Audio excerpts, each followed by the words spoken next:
എല്ലാവർക്കും വിനീത നമസ്കാരം. ശ്രീമദ് ഭാഗവതം നവമസ്കന്ധം അധ്യായം 3 ശ്ലോകം 7, 8, 9, 10, 11, 12 6 ശ്ലോകങ്ങൾ ഇന്ന് നമുക്ക് നോക്കാം. ശുക്ലാംബരധരം വിഷ്ണു ശശിവർണം ചതുർഭുജം പ്രസന്നവദനം ധ്യായേത് സർവവിഘ്നോപശാന്തയേ ഗുരവേ സർവലോകാനാം വിഷജേ ഭവരോഗിണാം വിധയേ സർവവിദ്യാനാം ദക്ഷിണാമൂർത്തയേ നമഃ. കൃഷ്ണായ വാസുദേവായ ഹരയേ പരമാൻ പ്രണതക്ലേശനാശായ ഗോവിന്ദായ നമോ ഗംഗണപതയേ നമഃ. സരസ്വത്യേ നമഃ. ഓം ഗുരുഭ്യോ നമഃ. ഓം നമോ ഭഗവതേ വാസുദേവായ. ഓം നമോ ഭഗവതേ വാസുദേവായ. ശ്ലോകം 7. സുകന്യാപ്രാഹ പിതരം ഭീതാ കിഞ്ചിൽ കൃതം മയാ ദ്വേ ജ്യോതിഷി അജാനന്ത്യ നിർഭിന്നേ കണ്ടകേന വൈ. സുകന്യാഭീതയായിട്ട് പിതരം പ്രാഹ പിതാവിനോട് പറഞ്ഞു, അജാനന്ത്യമായ അറിയാത്തവളായ എന്നാൽ കിഞ്ചിൽ കൃതം ഏതാണ്ട് ഒന്ന് ചെയ്യപ്പെട്ടു. ദ്വേ ജ്യോതിഷി 2 തേജോഖണ്ഡങ്ങൾ കണ്ടകേന മുള്ളിനാൽ നിർഭിന്നേ വൈ നിർഭേദിക്കപ്പെട്ടു. പ്രകാരം സൈന്യത്തില് ജനങ്ങളോട് ഇങ്ങനെ മഹാരാജാവ് ചോദിച്ചപ്പോൾ പേടിയായി പാവം സുകന്യയ്ക്ക്. അപ്പോഴാണ് സുകന്യ ചെയ്ത ആ അപരാധം ആ കുട്ടിക്ക് മനസ്സിലായത്. പിതാവിൻ്റെ അടുത്ത് വന്ന് സുകന്യ ഭയത്തോടുകൂടി നിന്നു. എന്നിട്ട് പറഞ്ഞു, ഞാൻ അറിവില്ലായ്മ നിമിത്തം ഏതാണ്ടൊക്കെ ചെയ്തു പോയി. ആ വൽമീകത്തിനുള്ളിൽ തിളങ്ങുന്ന 2 തേജോഖണ്ഡങ്ങൾ കണ്ടു.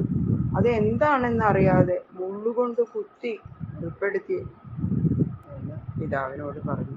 തുഹിതൃസ്തത്വജശ്രുത്വാ ശര്യാതിർജാതസാധ്വസ മുനിം പ്രസാദയാമാസ നീകാന്തർഹിതം ശനേന. ദുഹിതു പുത്രിയുടെ തത് വച ശ്രുത്വ ആ വചസ്സിനെ കേട്ടിട്ട് ജാതസാധ്വസ ശര്യാദി ഭയത്തോടുകൂടിയ ശര്യാദി വൽമീക അന്തർഹിതം വൽമീകത്താൽ മറയ്ക്കപ്പെട്ടിരിക്കുന്ന മുനിയെ ശനൈ മെല്ലെ മെല്ലെ പ്രസാദയാമാസ പ്രസാദി. പുത്രി പറഞ്ഞത് കേട്ടപ്പോ ശര്യാദി മഹാരാജാവിന് വളരെ ഭയം ജനിച്ചു. ഇനി എന്താ ചെയ്യാ?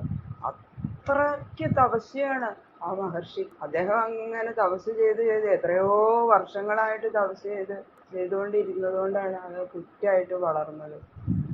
അങ്ങനെ ഇരിക്കുന്ന ആ മഹർഷിയുടെ കണ്ണിൽ കൊച്ചു കുത്തി എന്ന് പറഞ്ഞപ്പോൾ രാജാവിന് ഇനി എന്തൊക്കെ ഉണ്ടാവുക എന്നുള്ള ഭയം കൊണ്ട് പറഞ്ഞു, ആശ്രമത്തിൽ ചെന്ന് വേഗം ആശ്രമത്തിനുള്ളിലേക്ക് ഓടി അദ്ദേഹം ആ വൽമീകത്തിനുള്ളിലായിട്ട് ഇരിക്കുന്ന മുനിയെ സാവധാനത്തില് സന്തോഷിപ്പിക്കാൻ ശ്രമിച്ചു. മുനിയോട് തെറ്റു പറഞ്ഞു, അപരാധം പറഞ്ഞ് മാപ്പ് ചോദിക്കല്ലേ എന്ന് വിചാരിച്ചിട്ട് ആ മുനിയുടെ അടുത്ത് ചെന്ന് പറയണം. താഭിപ്രായമാജ്ഞായ പ്രാദാൽ ദുഹിതരം മുനെ കൃച്ഛാൻമുക്തസ്തമാമന്ത്ര്യ പുരം പ്രായാൽ സമാഹിത.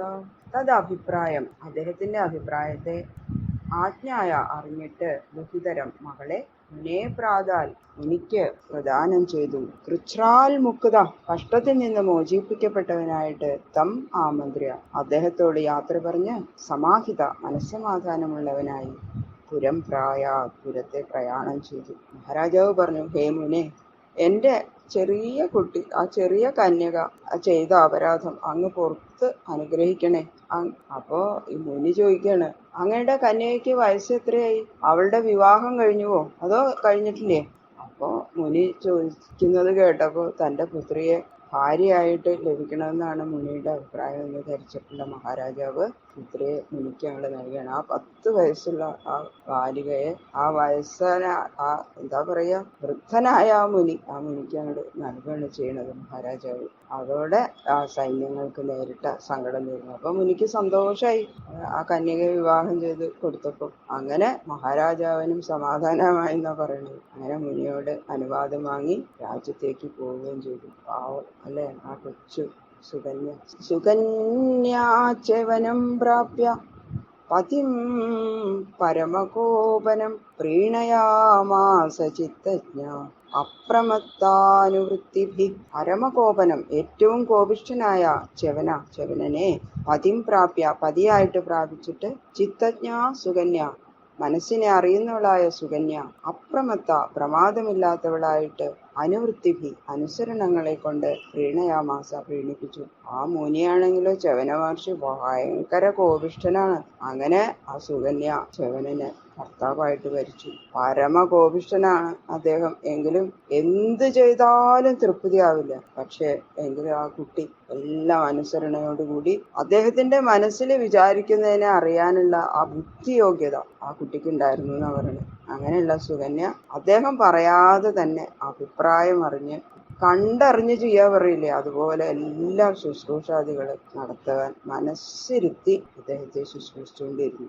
അങ്ങനെ കുറെ കോപിഷ്ഠനായ ആണെങ്കിലും അദ്ദേഹം അവളില് വളരെ സന്തുഷ്ടനായി എന്ന് പറയുന്നത്. കസ്യചിൽത്വഥകാലസ്യ നാസത്യാവാശ്രമാഗതൗ തൗ പൂജയിത്വാ പ്രോവാഹ വയോ മേ ദത്തമീശ്വരോ.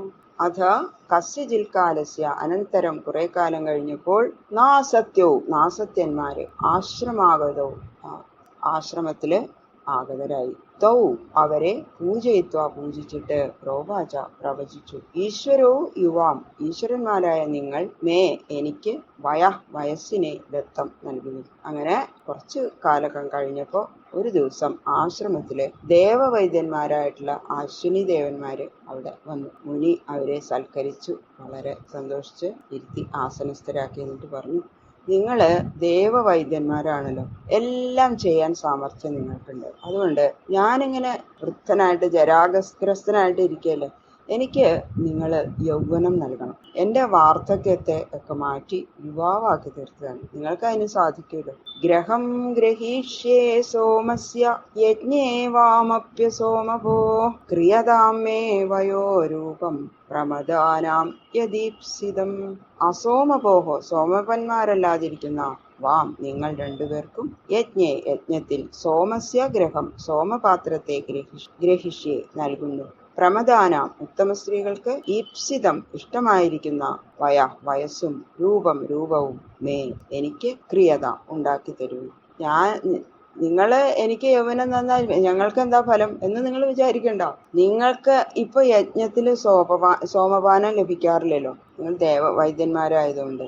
ഞാൻ നിങ്ങൾക്ക് സോമരസം നിറച്ച പാത്രം യജ്ഞത്തിൽ സമർപ്പിക്കാം. ഉത്തമ സ്ത്രീകള് ഇഷ്ടപ്പെടുന്ന യൗവനവും സൗന്ദര്യവും എനിക്ക് ഉണ്ടാക്കി തന്നു. നിങ്ങൾക്ക് ഞാൻ ആ യജ്ഞത്തില് സോമപാനം നൽകും പകരം എന്ന് മുനി അവരോട് പറയാണ്. അവരത് അനുസരിച്ച് മുനിയെ യൗവനയുക്തനാക്കുകയാണ് ചെയ്യുന്നത്. അത് നമുക്ക് നാളെ കേൾക്കാം. സർവത്ര ഗോവിന്ദനാമ സങ്കീർത്തനം.